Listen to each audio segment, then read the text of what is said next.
in is the starting point of your new life, and you will start from there to participate in and what you did not enjoy and about you, the feast of life in the future. How you use the knife and fork placed in front of your life and how you taste every dish served by the angle of fate is entirely up to you.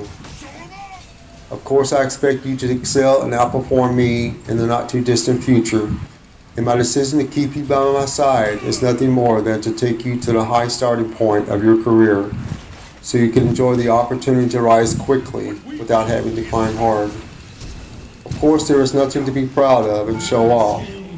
The founding belief of the United States of America is that all men are created equal, but that equality is the sense of rights and laws, independence of economic and cultural advantage. Think about it, our world is like a mountain. When your parents live on top of the mountain, you are not destined to live at the foot of the mountain. When your parents live at the foot of the mountain, you are destined to not live at the top of the mountain. In most cases, the positions of the parents determines the starting point of the child's life. But this doesn't mean that everyone's starting point is different, and their life results are also different. In this world, there will never be a hereditary theory of the poor and the rich, and there will never be a hereditary theory of success and failure. There is only the truth of my struggle and my success. I firmly believe that our destiny is determined by our actions, not entirely by our origins. As you know, when I was young, my family was very poor. I remember that the books I used when I was in middle school were bought for me by kind neighbors. At the beginning of my life, my weekly salary was only $5 per week. In the eyes of others, this may seem like a legend, but I think it's a reward for my perseverance and active struggle, and a reward for my hard work by the God of faith. John, opportunities will always be unequal, but outcomes may be equal. In history, whether in politics or in business, especially business, there are many examples of self-made people. They all had few opportunities because of poverty. They've all become famous because of struggle. However, history is also littered with examples of rich kids who have had all the advantages and failed. According to a Massachusetts statistic, not one of the 17 rich children left the world rich.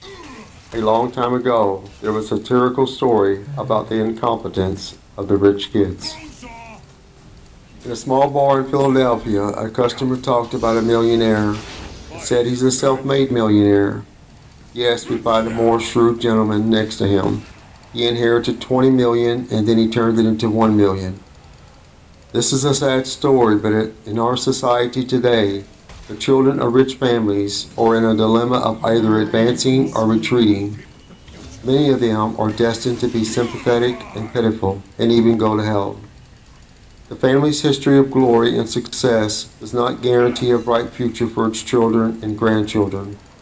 I admit that an early advantages does help a lot, but it doesn't guarantee a win in the end. I have pondered this sad question for the rich kids more than once, and it seems to me that the rich kids are beginning to take on the advantages, but have little opportunity to learn and develop the skills they need to survive. On the other hand, people from humble backgrounds, because they urgently need to save themselves, will actively exert their creativity and ability and cherish and seize various opportunities. I have also observed that the rich children lack the ambition to save themselves from the poor, and they can only pray that God grants them the fulfillment. So when you and your sisters were very young, I consciously did not let you know that your father was a rich man. What I instilled in you the most were values such as frugality and personal struggle, because I knew that giving people the quickest way to bring harm is to give money. It can make people corrupt, lose the most beautiful happiness. I can't bury my beloved children with wealth and fool you into incompetent people who don't want to make progress and only know how to rely on the fruits of their parents. A truly happy person is one who can enjoy his creation. Those who are like sponges, who only take and do not give, will only lose their happiness. I believe that there are no people who do not want to live a happy and normal life, but there are not many people who really know where the noble and happy life comes from. In my opinion, a noble and happy life does not come from noble blood, nor from noble way of life, but from noble character, self-reliance.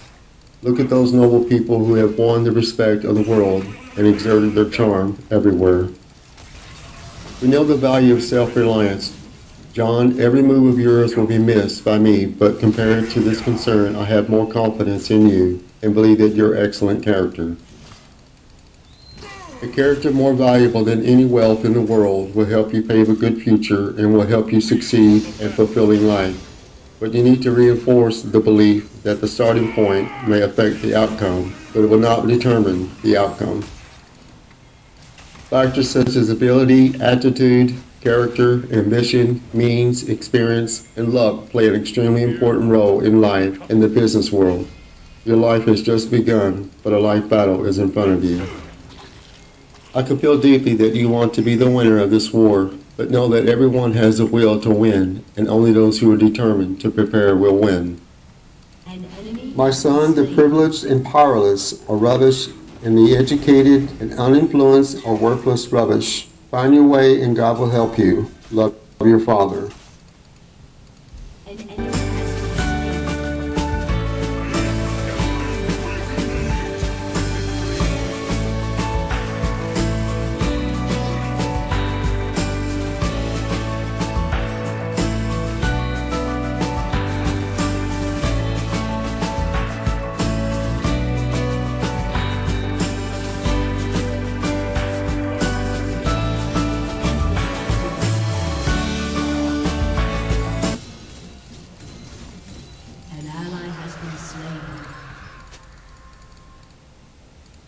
Hello, my name is Gary, and I was raised in the western United States, so I'm a native English speaker.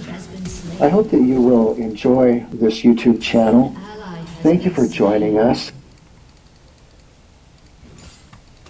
The 38 Letters from J.D. Rockefeller to His Son by J.D. Rockefeller, 1839 to 1937. Luck depends on planning. January 20th, 1900. Dear John, some people are destined to be dazzling kings or great men because of their extraordinary talents, such as old Mr. McCormick, who had a brain that made luck and knew how to turn a reaper into a sight for money. In my eyes, McCormick Sr. will always be an ambitious and commercially gifted industrial tycoon who freed American farmers with the harvester and put himself among the richest men in America. The French seemed to like him more, hailing him as the man who had contributed most to the world. Oh, what an unexpected bonus. This business wizard, who could only be an ordinary farm implement dealer, said an esoteric saying, "Luck is the remnant of design." This sentence does sound quite confusing. Does it mean that luck is the result of planning and strategy, or is luck just what's left over after planning? My experience tells me that both meanings exist. In other words, we create our own luck, and it is impossible for us to completely eliminate luck with any action. Luck is the gospel that is difficult to get rid of in the planning process. McCormick understood the true meaning of luck and opened the door to luck. So it's no surprise to me that McCormick Harvester can be marketed around the world as a product that never sets. However, in our world, it is difficult to find someone who is as good at planning luck as Mr. McCormick, and it is also difficult to find someone who does not believe in luck and who does not misunderstand luck. In the eyes of ordinary people, luck is always innate, and as long as they find someone who has been promoted in the position, has a great success in the business world, or succeeded in a certain field, they will say casually, even in a contemptuous tone, "This man is so lucky that luck helped him." Such a man can never glimpse a great truth that makes him successful. Every man is the designer and architect of his own destiny. I admit that just like people can't live without money, people can't live without luck. But you can't wait for luck to make a difference. My creed is, I don't live by God-given luck, but I thrive by planning. I believe that good planning can influence luck, and in any case can successfully influence luck. My plan to turn competition into cooperation in the oil world is a testament to this. Before that plan began, the refiners fought their own way, greed for profit, and the result was a devastating competition. This competition is certainly a boon for consumers, but falling oil prices are disasters for the refiners. At that time, the vast majority of refiners were doing business at a loss and were sliding into bankruptcy one by one. I know very well that in order to be profitable again and make money forever, we must tame the industry and let everyone act rationally. I see it as a responsibility, but it's hard to do, and it requires a plan to put all the refining operations under my umbrella. John, to be a good hunter on the hunting ground for profit, you need to think hard, do things carefully, be able to see all possible dangers and opportunities and things. At the same time, study, like a chess player, everything that may jeopardize your dominance. I thoroughly studied the situation and assessed my strength and decided to make my base camp Cleveland as my first battleground in the war to rule the oil industry. Just as a commander on the battlefield chooses what kind of target to attack, he must first know what kind of firearm to choose is most effective to successfully implement the plan to unify the oil industry under my command. A means of thoroughly solving the problem is required. That's money, and I need a lot of money to buy those refineries that make overproduction. But the little money I had on hand was not enough to realize my plan, so I decided to form a joint stock company and bring in investors from outside the industry. Soon we incorporated Standard Oil in Ohio with millions of assets, and the capital expanded substantially 3.5 times the following year. But when to do it is a matter of knowledge. Visionary businessmen are always good at finding opportunities in every disaster, and that's what I did. Before we set out on our journey of conquest, the oil industry was in disarray. 90 of Cleveland's refiners were already overwhelmed by increasing competition, and if they didn't sell their plants, they would only watch themselves die. This is the best time to acquire a rival. It may seem unethical to take an acquisition at this time, but it really has nothing to do with conscience. Enterprises are like battlefields, and the significance of strategic goals is to create the most favorable state for oneself. Out of strategic considerations, the first target I chose to conquer was not the vulnerable small company, but the most formidable rival, Clark Payne. This company is well known in Cleveland and ambitious to eat my star refinery. But before the opponent decides, I always have to strike first. I took the initiative to meet with Clark Payne's largest shareholder, my old high school friend, Mr. Oliver Payne, and I told him that the chaotic downturn in the oil industry was over. In order to protect the industry on which countless families depend, I want to build a large, high-performing oil company and welcome him. Payne was so impressed with my plan that they agreed to sell the company for $400,000. I knew Clark Payne was not worth the price, but I didn't turn them down. Eating Clark Payne would mean that I would gain the status of the world's largest oil refinery. To act as a powerful vanguard, this trick really worked. In less than 2 months, 22 competitors came under the umbrella of Standard Oil, making me the big winner of that takeover battle, and thus give me an unstoppable motivation. In the following 3 years, I successfully conquered the refiners in Philadelphia, Pittsburgh, and Baltimore, and became the only master of the oil refining industry in the United States. Thinking about it today, I'm really lucky. If I only said that my luck was bad and I followed the trend, I might have been conquered long ago, but I plotted my luck. Anything can happen in the world, but nothing will happen for nothing. John, if we want to keep our luck, we must carefully plan luck, and planning luck requires a good plan. A good plan must be a good design, and a good design must be able to play a role. You need to know that there are 2 basic prerequisites to consider when conceiving a good design. The first is knowing your goals, such as what you want to do, and even who you want to be. The second is knowing your goals. It is to know what resources you have, such as status, money, relationships, and even abilities. The order of these 2 basic conditions is not absolutely irreversible. You may have an idea and a goal before you start looking for goals suitable for these resources. You can also mix them together to form the third and fourth methods. To achieve the goal, you have to selectively create some resources and maybe have some resources and a certain goal. You must raise or lower your goals based on these resources. After you adjust the goals according to the resources or adjust the resources according to the goals, you have a foundation, a structure that can be conceived and designed. The rest is to fill with means and time and wait for luck to come.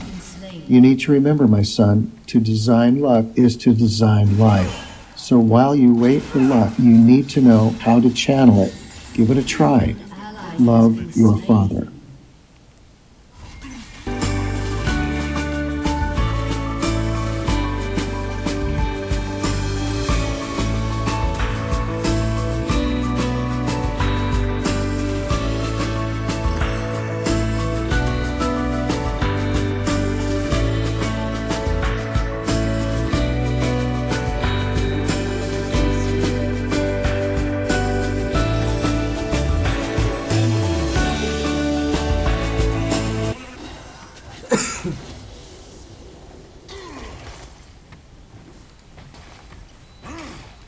Hello, my name is Gary, and I was raised in the western United States, so I'm a native English speaker.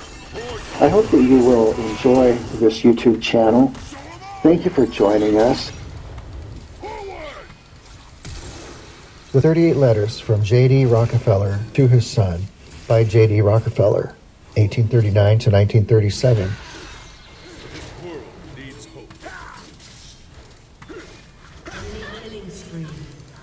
December 24th, 1897.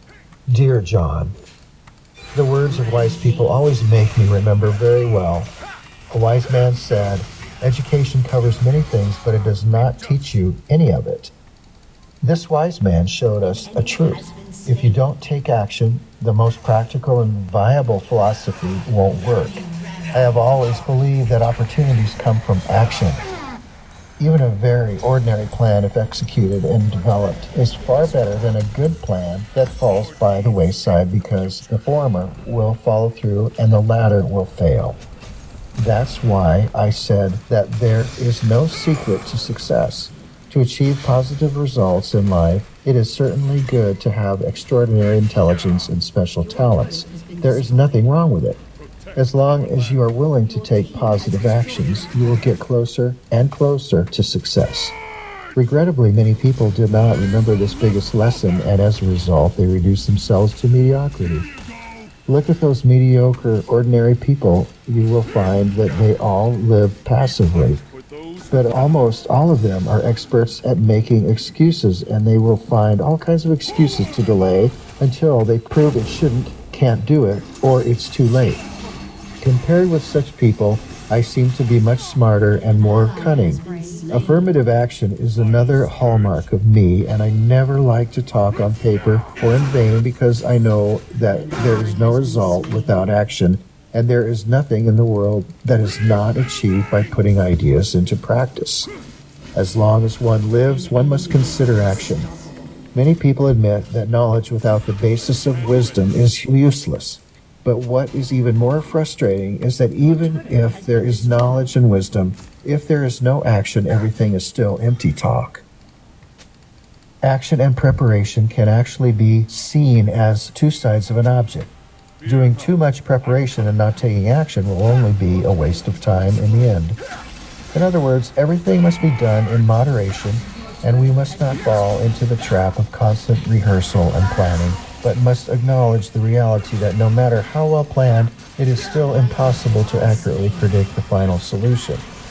Of course, I do not deny that planning is very important. Planning is the first step in obtaining favorable results, but planning is not action, nor can it replace action. Just like golf, you can't get to the second hole without playing the first hole. Action solves everything. Without action, nothing will happen. People who lack action have a bad habit. They like to maintain the status quo and refuse to change. I think it's a bad habit with deceitful and self-destructive effects because everything is changing.